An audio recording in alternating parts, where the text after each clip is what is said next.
ఆత్మహత్యల ఆలోచనే సరైనది కాదని జనవిజ్ఞాన వేదిక వ్యవస్థాపకులు మరియు ప్రముఖ వైద్యులు డాక్టర్ వెన్నపూస బ్రహ్మారెడ్డి స్పష్టం చేశారు.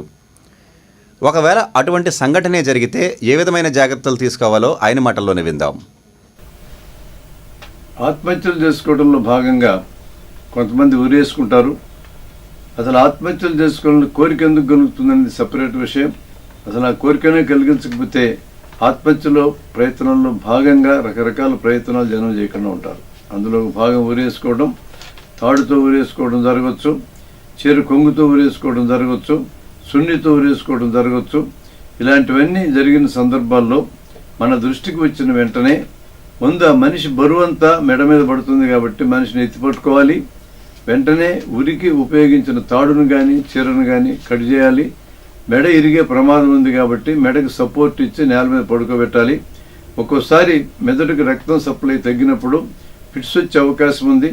ఫిట్స్ వచ్చిన వెంటనే మెదడుకి రక్తం సప్లై బాగా తగ్గి ఆక్సిజన్ మందగించిందని అర్థం. ఎలుకలా పడుకోబెట్టిన తర్వాత ఊపిరాడకపోతే నోట్లో నోరు పెట్టి గాలి ఊది ముందు ఊపిరాడించాలి. మెడను వెనక్కి వంచకూడదు. మెడ విరిగే అవకాశం ఉంది కాబట్టి వెనక్కి వంచితే పూర్తిగా వెన్నుపాము కట్టయ్యే ప్రమాదం ఉంటుంది. ఆ తర్వాత వైద్య సహాయానికి తీసుకుని పోవాలి. నోట్లో నోరు పెట్టి గాలి ఊదుతూ, ఒకవేళ గుండె కూడా ఆగిపోతే ఎదురు రొమ్ము నొక్కుతూ ఆ తర్వాత మాత్రమే పెద్ద వైద్యానికి పెద్ద హాస్పిటల్కి తీసుకెళ్ళాలి. అర్ధగంట లోపల ఈ మనిషిని తరలించాలి. మనం చేసే ఈ గుండె నొక్కటం కానీ ఊపిరి ఎక్కించడం కానీ కేవలం అర్ధగంట వరకు మాత్రమే పనిచేస్తాయి.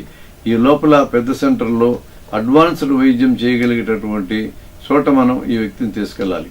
అందువల్ల ఉరి వేసుకోవటమే సరైనది కాదు.